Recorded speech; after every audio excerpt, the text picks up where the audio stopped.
ضروری خوراک آزاد کشمیر منصور قادر ڈار کا کوٹلی کا دورے کے دوران مختلف بیکریوں کارخانوں اور ہوٹلوں پر چھاپے مختلف ہوٹلوں کو جرمانے بھی کیے منصور قادر ڈار نے کشمیر الیکٹرانک میڈیا ایسوسی ایشن کوٹلی کے نمائندوں سے بات کرتے ہوئے کہا میں کل سے ادھر آیا ہوا تھا. اصل مقصد تو ہمارا یہ تھا کہ یہ جو ہماری آپ کو پتہ ہے کہ ٹورزم اتھارٹی جو ہے وہ ایز پر اور ایکٹ جو ہے وہ اپرووڈ ہو چکی ہے اور اس کے اندر ہمارے تمام اختیارات جو ہے وہ یہ جو اس کی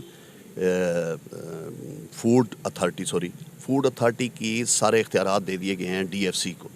ڈی ایف سی ہمارا جو ہوتا ہے ڈسٹرکٹ میں ہیڈ ہوتا ہے. تو یہ ان کا کام سارا یہی ہے کہ جو جتنی بھی حفظان صحت کو مد نظر رکھتے ہوئے جو بھی اشیاء ہیں کھانے پینے کی وہ ساری کی ساری ہماری ذمہ داری میں آتی ہے.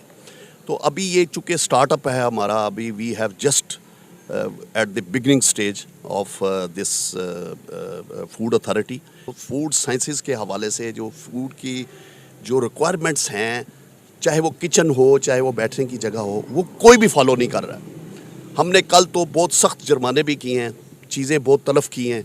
فار ایگزامپل کچن کی کوئی حالت نہیں ہے. ابھی آپ میرے ساتھ تھے, ابھی آپ نے دیکھا ہے یہ ایک بیٹھک بڑا نام سنا تھا ہم نے کہ اس کے اوپر بھی ہم آئے, دیکھ کے بڑی خوشی ہوئی کہ دے آر فالوئنگ آل دی جو بھی اس کے ریکوائرمنٹ ہے یہ اس کو فالو کر رہے ہیں. تو یہ اگر اسی کو دیکھتے ہوئے سارے لوگ جو ہیں سارے جو فوڈ بزنسز میں انوالو ہیں وہ اگر اس کو کریں گے تو ہمارے لوگوں کو ہماری جنریشن کو ایک صاف ستھری ہائیجینک جو ہے نا اشیاء کھانے پینے کے لیے ملیں گی. اب آپ نے بتایا کہ جی آٹے کے حوالے سے آپ کو پتہ ہے کہ ہمارا یہ ہوتا ہے کہ آٹے کا فائنینشیل ایئر ہوتا ہے.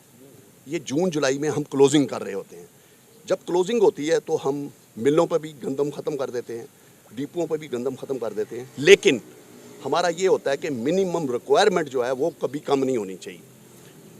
1 دس اگست کو نیا ٹینڈر ہمارا ہو جائے گا, کوئی ایشو نہیں ہوگا. انشاءاللہ جس کی جتنی ریکوائرمنٹ ہے وہ ریکوائرمنٹ ہم انشاءاللہ ضرور پوری کریں گے. سٹاف بھی آ گیا, جب تک لوکل پبلک نہیں اٹھے گی یہ کام نہیں ہو سکتا. تو ہمیں آپ لوگوں کی ضرورت ہے.